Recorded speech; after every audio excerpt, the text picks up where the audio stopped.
Hi there, and welcome to the Color Comics. My name is Aaron, and when you're looking at buying an omnibus, or you're starting to get into it, especially if you're looking for Spider-Man, you're probably going to be getting this one pretty close to first. This is the one that my mother got me actually for my birthday last year, and it is Roger Stern's Spider-Man. Now, Roger Stern had a particularly good run on Spider-Man because he started off on Spectacular, which was the secondary Spider-Man book.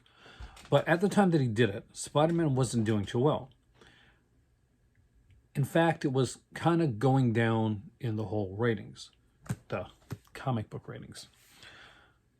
But he showed that he could really work well with the characters, not just with Spider-Man, which of course, he could, but he could do the secondary characters as well. One of the things that Stern did, probably, in my opinion, better than almost any other writer that wrote Spider-Man, is he worked with the background characters and used mostly villains that he either created or other villains that weren't the ones that people tended to lean on. Anytime somebody now does a Spider-Man run, there's the typical Green Goblin, or there's the Doc Ock storyline. The only real character that he used, as far as I can remember, was the Vulture from basically the old Stan Lee days. See, one of the big things that Roger Stern did was he created a character by the name of the Hobgoblin. Now, the Hobgoblin may not seem like as big a deal right now, especially if you're just getting into it. But back in the day, there hadn't been a lot of really good, successful villains made in quite a while. And there wouldn't really be another really great one probably until Venom and Carnage came about. So you're looking at like Spider-Man issue 300. And this is back in Amazing Spider-Man issue. Let's see when he started and when he finished here. So this omnibus goes from 224 to 252. So yeah, it'll probably be another 48 issues before we get a really solid, cool, iconic Spider-Man villain. I'm sure there were ones that came along the way. But again, after he left, there would be kind of the fallback at times to other villains that you would see on a regular basis. The one thing I wanted to talk about tonight, though, wasn't just, I don't want to review the omnibus or talk about the entire run or anything like that. I just wanted to give a quick little talk about Hobgoblin himself, because Roger Stern went in creating the character of Hobgoblin, wanting to make him have a physically threatening appearance and similar yet vastly different to the Green Goblin, but yet having the really key point of where the Green Goblin came from a point of insanity. The Hobgoblin was a manipulator, a master manipulator, and extremely 100% sane. This was the key focus. This was the crux to his characterization of the Hobgoblin. You might want to put a pin in that for about a minute or two later. So eventually, because of editorial staff changing, and editorial staff in Marvel changes a lot, we'll talk about that sometime here in the Color Comics, he went from having Tom DeFalco doing the editing work to someone he was not as comfortable with. Anyway, so he walked away, and here's where it gets really key. It was 25 issues before Green Goblin was unmasked in Amazing Spider-Man. Roger Stern's key concept was that he was going to go 26. He knew exactly who it was going to be. And he actually told the once editor, now writer on Spider-Man, Tom DeFalco, who he had planned for it to be. Now, Tom DeFalco put that aside, thought about it for a minute, and came up with his own idea for who the Hobgoblin was going to be. See, not only had he created characters, Roger Stern created characters in, like the Hobgoblin, he created secondary characters as well. And one of those was a character by the name of Roderick Kingsley, who was created actually in Spectacular Spider-Man and was a fashion mogul who was kind of an immoral character that we saw a few times. It was initially, I think, was introduced with Mary Jane, but that is who the Hobgoblin was initially supposed to be. Now, Tom DeFalco couldn't grasp Roderick Kingsley as the Hobgoblin, so he had his idea, and his idea was going to be, well, the Kingpin's son himself, Richard Fisk.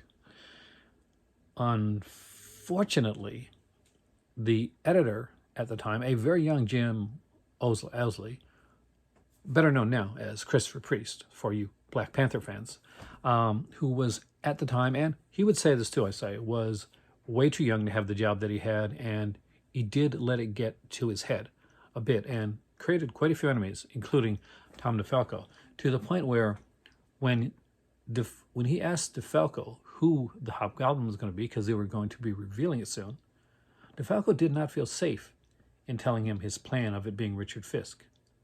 See, another character recently been introduced, a kind of a mid-level, mid-tier, masked, well-dressed character by the name of the Rose. And the Rose was going to be like somebody eventually that they would unmask. It wasn't initially meant to be like a big mystery, but it came out to that. So what he did then was he grabbed onto, I think it might have been Danny O'Neill at the time, who said, I need you to write this. This is who the Hobgoblin's going to be. It's going to be Ned Leeds. Now, to flash back on that, Ned Leeds had been in Spider-Man for quite a long time. Actually, Ned Leeds was would become the boyfriend of Betty Brant and eventual husband after the short-lived romance between Betty and Peter, which was one of his earliest romances in the comic book. Ned had been like a reporter, a straight shooter, and a pretty decent character, and not at all what you would expect from a character that would be the Hobgoblin. See, not only did Tom DeFalco basically lie to Jim Owsley and say, Ned Leeds, he's totally the Hobgoblin, and not tell him his Richard Fisk plan, but because Owsley wanted to stick it to Tom DeFalco, what he decided to do was do a Wolverine Spider-Man crossover comic book, a one-shot. No, nonetheless, not even in the regular Amazing Spider-Man comics. And in that comic, he would, one, have Ned Leeds unmasked as the Hobgoblin, two, immediately have him murdered, and three, have a very secondary character that wasn't taken very seriously leave his old identity of Jason Macendale, the Jack-o'-lantern, and become the brand new Hobgoblin. He thought he was sticking it to Tom DeFalco, but Tom DeFalco's like, yeah, that was my plan anyway. So killing off the character that I did want to be the Hobgoblin wasn't exactly sticking it to him after all. So because suddenly Jason Macendale was the Hobgoblin, because he had killed the real Hobgoblin, Ned Leeds, the Rose had to be somebody else. And the Rose had to be somebody, and you know who they chose? Guess who they chose? Richard Fisk, yeah. The person that Tom DeFalco had wanted to be the Hobgoblin in the first place. Now, years later, this would get righted because we would see Roger Stern come back for a miniseries where we would find out, and pretty easily, that the Hobgoblin wouldn't have gotten. He was too much of a masterful mind to one, because Ned Leeds did it out of jealousy and insanity. So it made no sense for Ned Leeds reasoning for being the Hobgoblin. Hobgoblin was very much a sane character. This made no sense for the characterization of the Hobgoblin.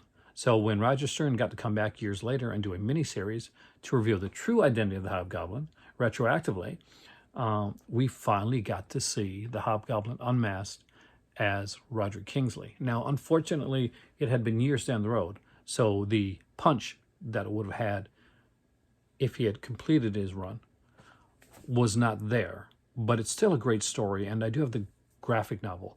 Because when I knew I was getting this for my birthday, I actually picked up the graphic novel when I was into visiting my mom. It's really good. It's got a second story, which is not as good. That I think the Sterner wrote about the Hobgoblin kind of coming back and like going up against the Green Goblin. It wasn't a great storyline. But that being said, that's just a little snippet of the history of one of Spider-Man's most infamous villains, even though it took years upon years to actually unmask who he really was, and quite a convoluted plot line about who he wasn't.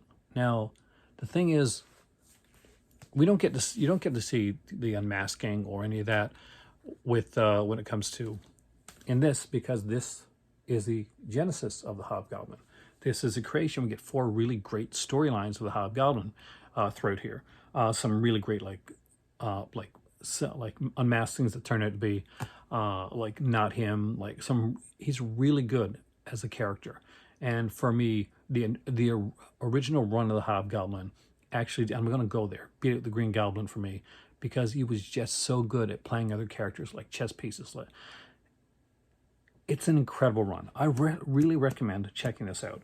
Also, there's a fantastic Juggernaut story here that will make you understand what it means to be Spider-Man and how much it actually takes. Anywho, this is an amazing omnibus. Thank you, Mom. It collects Spectacular Spider-Man 43 to 61 and 85. That's his run on Spectacular Spider-Man.